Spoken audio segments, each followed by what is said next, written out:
ரோமர் 5ஆம் அதிகாரத்திலே நாம் தொடர்ந்து ஒரு காரியத்தை குறித்து நாம் பார்த்து வரோம். தேவனோடு உள்ள புதிய உறவு, கிறிஸ்துவின் மரணத்தினாலே நமக்கு கிடைத்த ஒரு புதிய உறவு என்கின்ற அடிப்படையில் நம்ம பார்த்தோம். ரெண்டாவது, உபத்திரவத்திலே சந்தோஷம், நாம் பாடுபட்டாலும் அதிலே நமக்கு ஒரு சந்தோஷம் உண்டு என்பதை பார்த்தோம். மூன்றாவது, ரட்சிப்பின் நிச்சயம். ஓகே, ரட்சிப்பின் நிச்சயம்.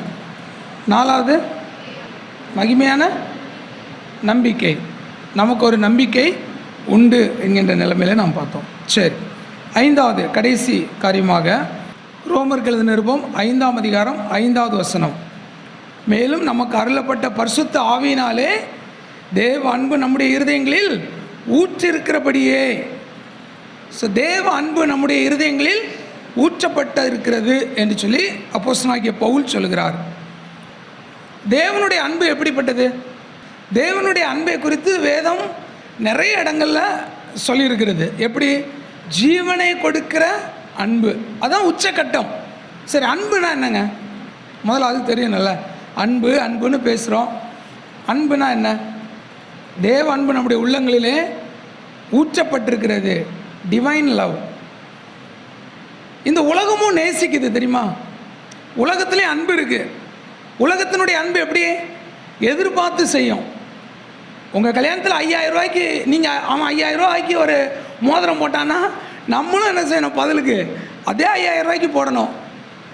அவன் என்ன செஞ்சானோ அதை நம்ம பதிலுக்கு திருப்பி செய்யணும். இது உலகத்தின் அன்பு. அது மட்டும் இல்லை, உலகம் காட்டுகிற அன்பு என்னென்னா எதிர்பார்க்கக்கூடிய அன்பு மட்டுமல்ல, இந்த உலகத்தில் காட்டலாம் சுயநலமான அன்பு. எனக்கு ஏதாவது கிடைக்குமா, மற்றவர்களுடைய நலனுக்காக நான் எதுவும் செய்கிறதில்ல. கிறிஸ்துவனுடைய அன்பு எப்படிப்பட்ட அன்பு? பிறனுடைய நலனை கருதி செய்கிற அன்பு. ஆனால் உலகம் காட்டுகிற அன்பு அவனுக்கு ஏதாவது கிடைக்குமா? சரி, அன்புனா என்ன? பிறரிடம் காட்டும் பரிவு. ஓகே, அது அன்பு அப்படின்றாங்க. இரக்கம் கூட அதை வச்சுக்கலாம். 1 யோவான் 5ஆம் அதிகாரம் 3வது வசனம். நாம் தேவனுடைய கற்பனைகளை கை கொள்வதே அவரிடத்தில் அன்பு கூறுவதாம். இப்போ அன்பு கூறுவதுன்னா கட்டளைகளை கை கொள்வது தான். இதுக்கு ரிலேட்டடாக இன்னொரு வார்த்தை நான் சொல்கிறேன். 2 யோவான் 1:6. நாம் அவருடைய கற்பனைகளின்படி நடப்பதே அன்பு. அன்புனா என்ன? அவர் சொன்னபடி கேட்கறது தாங்க அன்பு. தேவனுடைய கற்பனைகளின்படி நடப்பது அன்பு. உபாகமம் 10ஆம் அதிகாரத்தில் ஆண்டவர் சொல்றாரு, நான் உங்ககிட்ட என்ன எதிர்பார்க்குறேன்? என் வார்த்தையை கேட்டு, என்னுடைய வசனத்தை கேட்டு அதன்படி நடப்பதே அல்லாமல் வேற எதோ உங்ககிட்ட கேட்குறேன்றார். நாம் ஒருத்தர் சொல்லும்போது அதுக்கு மறுபேச்சு பேசாம, எதிர்த்து பேசாம அதற்கு கீழ்ப்படுகிற பார்த்தீங்களா, அதுதான் அன்பு. கிறிஸ்துவனுடைய அன்பு எப்படி இருந்துச்சு? இப்போ அப்படியே கம்பேர் பண்ணி பாருங்களேன். ஆண்டவருடைய அன்பு, அவரும் கீழ்ப்படிந்தார், பிதாவின் சித்தத்தை செய்தார். இதோ நான் போகிறேன், புஸ்தக சுருளில் என்னை குறித்து எழுதியிருக்கிறது, அதை நிறைவேற்றும்படியாக வந்தார். அன்பு அப்படின்னு சொன்னால் தேவனுடைய கட்டளைக்கு கீழ்ப்படுகிறது தாங்க அன்பு. வேத வசனத்துக்கு கீழ்ப்படுகிறது தான் அன்பு.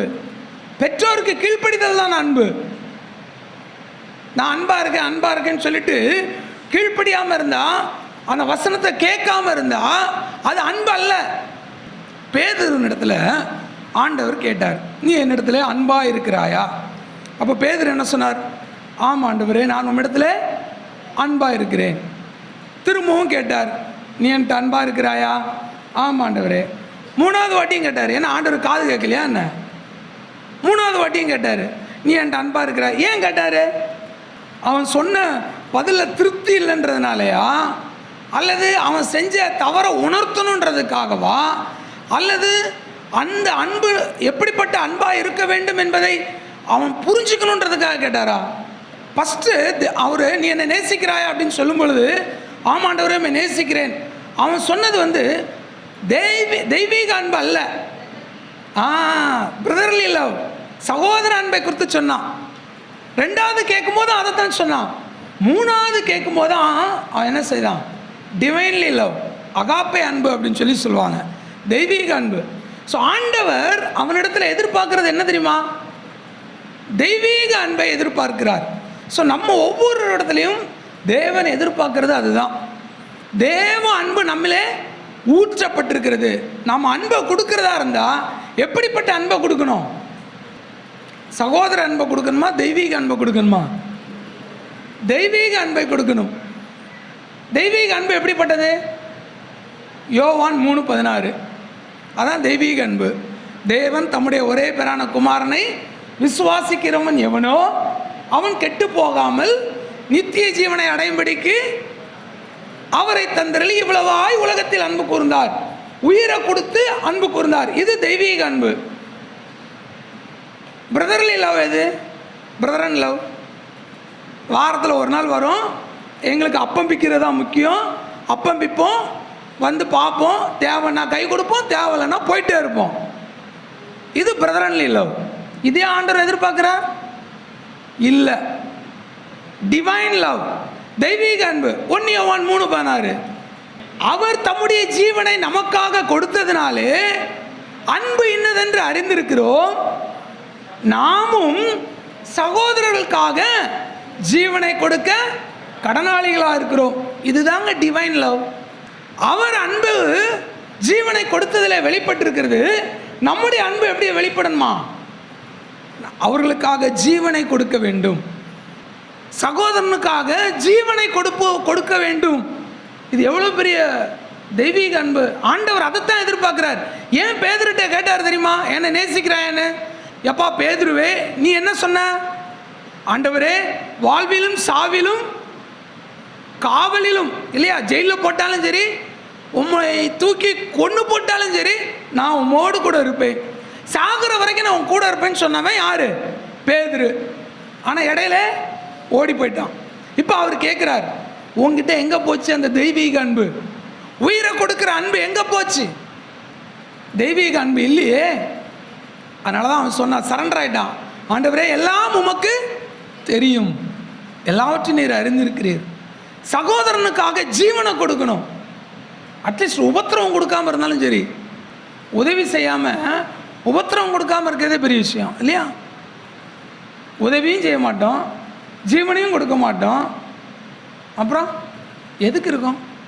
நம்முடைய வாழ்க்கையில் தெய்வீக அன்பு, தேவனுடைய கட்டளைக்கு கீழ்ப்படிவது தான் அன்பு. கீழ்ப்படுகிறோமா? ஆண்டவர் சொன்ன வார்த்தைகளை நாம் கீழ்ப்படிய வேண்டும். 1 யோவான் 5:3 நாம் தேவனுடைய கற்பனைகளை கைக்கொள்வதே அவரிடத்தில் அன்பு கூறுவதாம். அவருடைய கற்பனைகள் பாரமானவைகள் அல்லவே. பொய் சொல்லாதிருப்பாயாக. கஷ்டமா ஈஸியா? எனக்கு கஷ்டம். பிறர் பொருளை இச்சியாதிருப்பாயாக. ஈஸியா கஷ்டமா? பிறனுக்குரிய யாதொன்றையும் இச்சியாதிருப்பாயாக. இது கஷ்டமா இல்லையா? பிறனுடைய மனைவி, பிறனுடைய பொருள், பிறனுடைய ஆடு மாடு, பிறனுடைய லேப்டாப்பு, பிறனுடைய மொபைலு, அடுத்தவனுடைய புடவை, அடுத்தவன் கட்டியிருக்கிற வாட்சி, எதையுமே இச்சிக்க கூடாது. ஈஸியாக கஷ்டமா? ஆசையும் இச்சையும் வேறு. ஆசையும் இச்சையும் ஒன்றும் அல்ல. பிற பொருளை அபகரிக்கணும், அடையணுன்றது இச்சை. அது மாதிரி வேணும், அது மாதிரி இருந்தால் நல்லாயிருக்கும். ஆசை என்பது, ஆண்டவரே இது இருந்தால் நல்லாயிருக்கும், கொடுத்தா ஓகேன்னு ஆண்டவர்கிட்ட கேட்குறது ஆசை. ஓகே. 2 யோவான் 1:5 அப்போஸ்தலனாகிய யோவான் இங்கே எழுதுகிறார், இப்போதும் அம்மாளே, நாம் ஒருவரில் ஒருவர் அன்பு கூற வேண்டும் என்று உமக்கு புதிய கற்பனையாக எழுதாமல் ஆதி முதல் நமக்கு உண்டாயிருக்கிற கற்பனையாக எழுதி உம்மை வேண்டிக் கொள்கிறேன். இது ஒன்றும் புதிய கற்பனை கிடையாது. இது எங்கே இருக்கு? பழைய ஏற்பாட்டிலே இருக்கு. ஸோ இது புதிய கற்பனை அல்ல. பழைய ஏற்பாட்டிலே சொல்லியிருக்கார், உபாகமத்தில் சொல்லியிருக்கார், உன்னிடத்தில் அன்பு கூறுவது போல பிறனிடத்திலையும் அன்பு கூறுவாயாக அப்படின்னு சொல்றார். பாருங்க, யாக்கோபு 2:8 பாருங்க. உன்னை போல நீ உன்னை எப்படி நேசிக்கிறாயோ அதே போல பிறனை நேசிக்க வேண்டும் என்பது ஒரு ராஜரீக பிரமாணம். இதுதாங்க முதல் பிரமாணம். 1 யோவான் 5:2 பாருங்க. நாம் தேவனுடைய பிள்ளைகள் என்று எப்பொழுது அறியப்படுகிறோம் என்பதை யோவான் சொல்கிறார். ஒரு சிலருக்குலாம் ஐடி கார்டு இருக்கும்ல, அந்த கம்பெனி ஐடி கார்டு இருக்கும். ஐடி கார்டு இருந்தால் தான் உள்ளே போக முடியும். இப்போ நீங்கள் தேவனுடைய பிள்ளை என்பதற்கு என்ன அடையாளம்? யோவான் சொல்கிறார், நாம் தேவனிடத்தில் அன்பு கூர்ந்து அவருடைய கற்பனைகளை கை கொள்ளும்போது தேவனுடைய பிள்ளைகளிடத்தில் அன்பு கூறுகிறோம் என்று அறிந்து கொள்கிறோம். 1 யோவான் 3வது அதிகாரம் 16 18 வரைக்கும் நீங்கள் படித்து பார்த்தீங்கன்னா நம்முடைய அன்பு எப்படிப்பட்டதாக இருக்க வேண்டும், எப்படிப்பட்டதாக இருக்கக்கூடாது என்பதை குறித்து சொல்கிறார். நீங்கள் அப்புறமா படிங்க, நான் அது உள்ள டீப்பாக போகல. அதில் ஒரே ஒரு வசனத்தை மட்டும் நான் வாசிக்கிறேன் பாருங்கள். 15வது வசனம், உலகத்திலும் உலகத்தில் உள்ளவைகளும் அன்பு கூறாதிருங்கள். ஒருவன் உலகத்தில் அன்பு கூர்ந்தால் அவனிடத்தில் பிதாவின் அன்பில்லை. ஸோ நாம் நம்முடைய அன்பு எங்கே இருக்கணும்? உலகத்தில் இருக்கக்கூடாது, தேவனிடத்தில் இருக்கணும். நாம் தேவனிடத்தில் அன்பு கூறும்பொழுது அவருடைய கட்டளைகளை நாம் கீழ்ப்படுகிறோம். நாம் அவருடைய கட்டளைகளை கீழ்ப்படிந்தால் நாம் தேவனுடைய பிள்ளைகளிடத்திலும் அன்பு கூறுகிறோம் அப்படிங்கிற ஒரு ஐடென்டிட்டி கிடைக்கும். ஒரு நாணயத்தினுடைய 2 பக்கத்தை போல, நான் ஆண்டவரை மட்டும் நேசிக்கிறேன், எனக்கும் ஆண்டவருக்கும் தெரியும், அப்படி அல்ல. நான் மற்ற சகோதரர்களையும் நான் நேசிக்கிறேன்னா சகோதர சிநேகம் நிலைத்திருக்க கடவுது. உங்கள் அன்பு மாயமற்றதாக இருப்பதாக ஒருவரில் ஒருவர் ஊக்கமாய் அன்பு கூறுங்கள். அன்பு கூறுங்கள்ல, ஊக்கமாய் அன்பு கூறுங்கள். நிறைய சொல்லார். கனம் பண்ணுவதிலே முந்திக் கொள்ளுங்கள். அவனவன் தனக்கானவைகளை அல்ல பிறனுக்கானவைகளை நோக்குவானாக. பாருங்க எவ்வளோ வசனம் தெரியுதில்ல.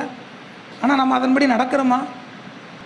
எபிரேயர் எழுத்தாளர் சொல்லும்போது சொல்லார் பாருங்க, எபிரேயர் 10:24, மேலும் அன்புக்கும் நற்கிரியைகளுக்கும் நாம் ஏவப்படும்படி ஒருவரை ஒருவர் கவனித்து. ஆங்கிலத்தில் ரொம்ப அருமையாக கொடுத்துருக்கு. let us consider one another to provoke. அந்த வார்த்தைகள் பயன்படுத்துகிற விதம் பார்த்தீங்களா? ப்ரொவோக்னா என்ன? ஊக்கப்படுத்துறது. இன்னொரு சமயத்தில் பார்த்தீங்கன்னா கோவப்படுத்துறது கூட இருக்கு, தூண்டி விடுறது. அதாவது ஒருத்தர் கோவப்படுறான்னா அவனை பார்த்தா தெரியும், இன்னும் கொஞ்சம் கொளுத்தி விடுறது. நல்லா சொல்ல போனால் எரியிற விளக்கில் எண்ணெய் ஊற்றுறது, தூண்டி விடுறது. ப்ரொவோக்னா தூண்டி விடுறது, அவனை தூண்டி விடுறது. இதில் எதுக்கு தூண்டி விடணுமா? To provoke one and love and good works. அதாவது அன்பு செலுத்தினா மட்டும் போதாது, என்ன செய்யணுமா? நற்கிரியைகளுக்கும் ஏவப்படணும். ஒருத்தர் தேவையோடு வரான், நான் உனக்காக ஜெபம் பண்ணுறேன்ப்பா போன்னு சொன்னால் மட்டும் போதாது, அவனுக்காக என்ன செய்யணும்? உங்களால் முடிந்த உதவியை நம்ம செய்யணும். அதான் அன்பு.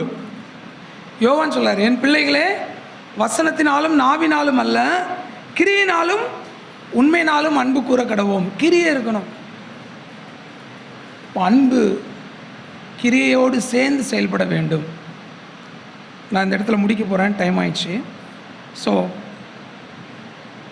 அப்போஸ்தலனாகிய பவுல் கப்பர் சேதத்தில் போகும்போது ஒரு வாட்டி கப்பர் சேதமாச்சு. அப்போஸ்தலர் 28ஆம் அதிகாரம் நீங்கள் படித்து பார்த்தீங்கன்னா தெரியும். கப்பர் சேதத்தில் உடைப்பட்டு அவங்க தத்தளித்து மெலித்தா தீவுக்கு போகிறாங்க. அப்போ அவர் சொல்லும்போது சொல்கிறார், 28ஆம் அதிகாரம் 2ஆம் வசனம், அந்நியராகிய அந்த தீவார். இல்லை, அவங்க யாரா? அந்நியர். அந்த வார்த்தை ரொம்ப முக்கியம். நான் அதை படிக்கும்போது நான் யோசித்தேன், அந்நியராகிய அந்த தீவார் எங்களுக்கு பாராட்டிய அன்பு கொஞ்சம் நஞ்சம் அல்ல. அவங்க ஸ்ட்ரேஞ்சர்ஸ், யாருன்னே தெரியாது, அவங்க எங்களுக்கு அன்பு பாராட்டுறாங்க. ஆனால் முகம் தெரிந்த சகோதரர்கள் என்ன செய்யறதில்ல? உதவி செய்யறதில்ல. அப்போ எப்படி தேவனுடைய அன்பு வெளிப்படும்? ஆண்டவராகிய இயேசு கிறிஸ்து நல்ல ஒரு உதாரணம். அந்த உதாரணத்தை சொல்லி நான் முடிக்கிறேன். பாருங்க, எபேசியர் 5:2, கிறிஸ்து நமக்காக தம்மை தேவனுக்கு சுகந்த வாசனையான காணிக்கையாகவும் பலியாகவும் ஒப்பு கொடுத்து நம்மில் அன்பு கூர்ந்தது போல. இதுதாங்க கிறிஸ்துவனுடைய மாதிரி, எக்ஸாம்பிள். அவர் அன்பு கூர்ந்தார், காணிக்கையாக பலியாக தம்மையே கொடுத்தார். நாம கர்த்தருடைய பிள்ளைங்களுக்காக எந்த அளவுக்கு நம்ம அன்பு செலுத்துறதுக்கு முன் வரோம் யோசிச்சு பாருங்க. ஓசியா புஸ்தகத்தை நீங்கள் படித்து பார்த்தீங்கன்னா, ஓசியா 3ஆம் அதிகாரம் 1ஆம் வசனம் வாசிக்க வேணாம். ஓசியா புஸ்தகம் முழுவதுமாக தேவனுடைய அன்பு இஸ்ரவேல் ஜனங்களிடத்தில் எப்படி இருக்கிறது என்பதை ஒப்பிட்டு பேசுவதற்காக ஓசியா தீர்க்கதரிசியை வச்சே அவர் என்ன செய்கிறார்? பாடம் கற்பிக்கிறார். ஓசியா 3ஆம் அதிகாரம் 1வது வசனம் பாருங்க. பின்பு கர்த்தர் என்னை நோக்கி, கர்த்தர் வைத்திருக்கிற அன்புக்கு ஒப்பாக நீ இன்னும் போய் தன் நேசரால் நேசிக்கப்பட்டவளும் விபச்சாரியுமான ஒரு ஸ்திரியை நேசித்துக்கொள். அதாங்க ஆண்டவருடைய அன்பு. பாவிகளும் துரோகிகளுமா இருந்த நம்மை தேவன் நேசித்தார். அவன் எனக்கு செய்யலை, அதனால் நான் செய்ய போகிறதில்ல. அவன் எனக்கு கொடுக்கல, நானும் கொடுக்க மாட்டேன். அவன் என் வீட்டில் என்னை ஏற்றுக்கல, நானும் ஏற்றுக்க மாட்டேன். அப்படி அல்ல. அவங்க பண்ணலனாலும் அவங்க செய்யலைனாலும் நான் எனக்கு ஆண்டவர் என்ன கொடுக்குறாரோ அதை நான் செய்யணும். நீங்கள் அமுக்கி குலுக்கி சரிந்து விழும்படி அளந்தீங்கன்னா ஆண்டவர் எப்படி அளப்பார்? அதை மாதிரி அளப்பார். நீங்கள் எப்படி கொடுக்குறீங்களோ அதை மாதிரி தான் ஆண்டவர் கொடுப்பார். நீங்கள் என்ன செய்கிறீங்களோ அதன் அளவின்படியே உங்களுக்கு அளக்கப்படும். இப்போ தான் 1 கொரிந்தியர் 13க்கு வரணும். என்ன செய்யணும்? அன்பு பொறாமைப்படாது, அன்பு தன்னை புகழாது, அன்பு இருமாப்படையாது. மனப்பாட வசனம் எல்லாம் தெரிஞ்சது தானே. என்ன எல்லாம் ஒளிஞ்சு போயிடும், ஆனால் எது ஒழியாது? அன்பு ஒரு காலம் ஒழியாது. தீர்க்க தரிசனம் கூட போயிடும், அந்நிய பாஷை கூட போயிடும், ஆனால் அன்பு ஒழியாது. விசுவாசம், நம்பிக்கை, அன்பு, இம்மூன்றும் நிலைத்திருக்கிறது. இவைகளில் அன்பே பெரியது.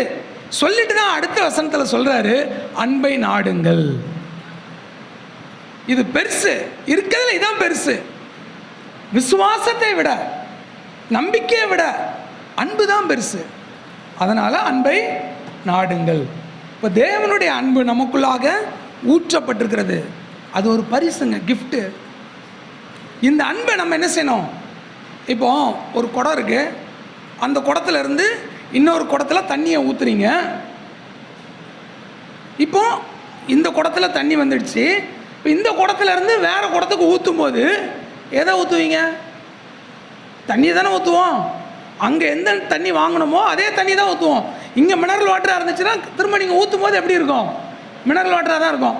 மினரல் வாட்டரை நம்ம வச்சுட்டு அதில் உப்பு தண்ணியை தூக்கி கொண்டு போய் மற்றவங்களுக்கு கொடுத்தா, இப்போ எனக்கு கொடுக்கப்பட்ட அன்பை நான் மற்றவர்களுக்கு கொடுக்கும்போது எனக்கு என்ன கொடுக்கப்பட்டதோ அதே அன்பை தான் கொடுப்பேனே தவிர நான் வேறு எதையும் மாற்றி கொடுக்க மாட்டேன். அன்பு எனக்குள்ளாக ஊற்றப்பட்டிருக்கிறது. நான் மற்றவர்களுக்கு அதை நான் பகிர்ந்து கொடுக்க வேண்டும்.